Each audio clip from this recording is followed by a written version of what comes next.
Assalamualaikum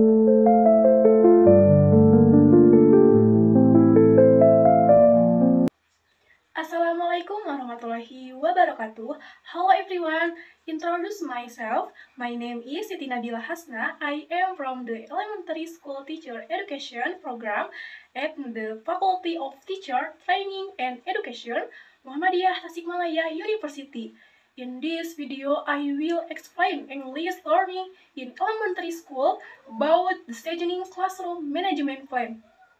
Teman-teman, ada yang tahu gak merancang perencanaan pengelolaan kelas itu seperti apa?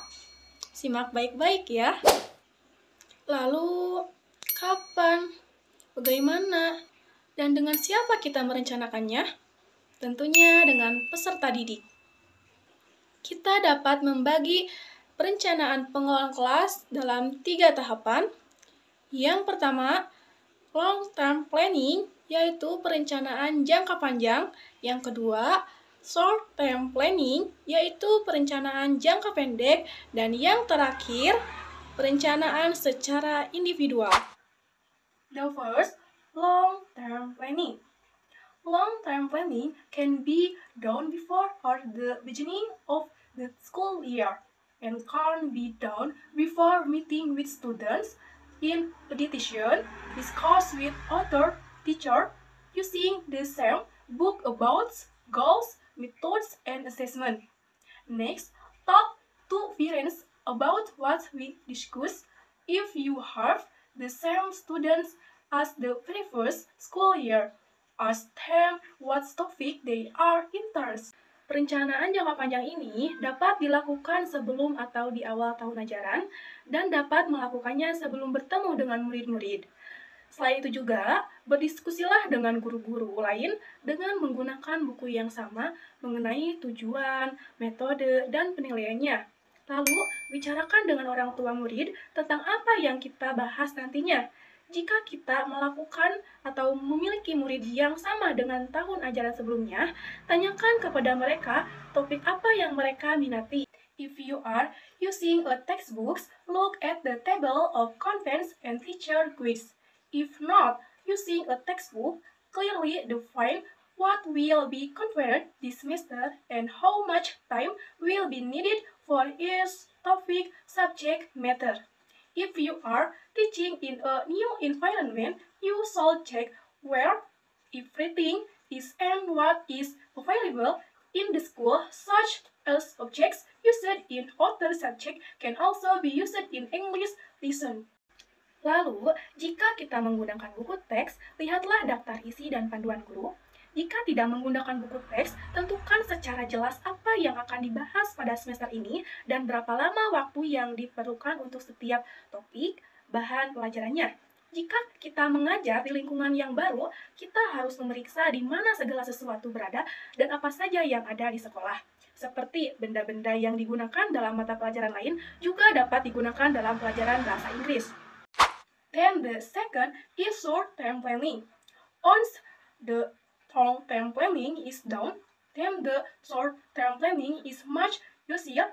We can plan lesson for one topic, lesson for one unit in the books, or lesson for 1 week.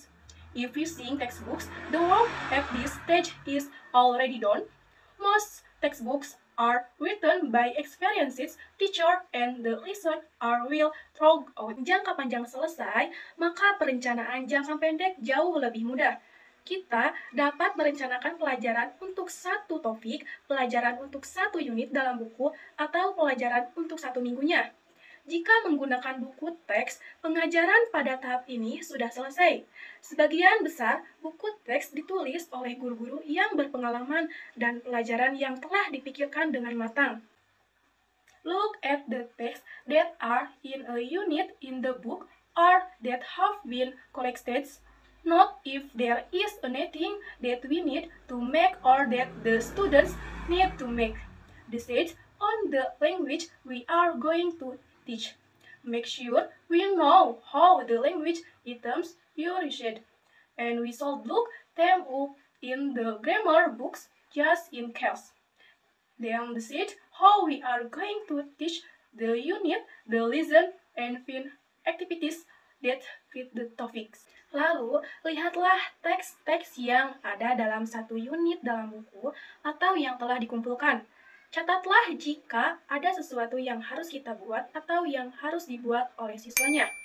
Tentukan bahasa yang akan kita ajarkan terhadap siswa. Pastikan kita mengetahui bagaimana item-item bahasa tersebut yang akan digunakan. Dan kita harus mencarinya di buku tata bahasa untuk berjaga-jaga disiapkannya. Lalu, tentukan bagaimana kita akan mengajarkan unit itu, pelajaran tersebut, dan temukan aktivitas yang sesuai dengan topiknya. Next assessment is part of teaching, so with assessment into your plan at this stage. But teacher and students want to know how they are doing. This is just a basic quiz, but it's also clearly where we are going and what we want to cover. Selanjutnya, penilaian adalah bagian dari pengajaran. Jadi, tuliskan penilaian ke dalam rencana kita pada tahap ini. Baik guru maupun murid ingin mengetahui bagaimana kinerja mereka.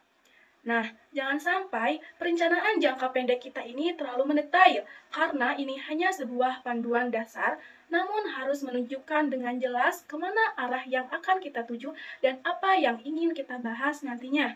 Lalu, ada beberapa hal yang perlu diingat saat membuat rencana pembelajaran. Yang pertama, tentukan kapan dan bagaimana menggunakan kerja kelompok. Buatlah pengaturan ruangan kelas yang mudah dimengerti oleh siswa. Lalu, hubungkan pelajaran ini dengan pelajaran sebelumnya dan pikirkan pelajaran setelahnya. Dan yang terakhir, tentukan berapa lama waktu yang kita pikirkan untuk setiap aktivitas belajarnya. Baiklah, semua pembahasan sudah terselesaikan. Itu saja yang bisa saya sampaikan. Mohon maaf banyak kurangnya dan banyak tutur kata yang kurang jelas. Terima kasih. Wassalamualaikum warahmatullahi wabarakatuh.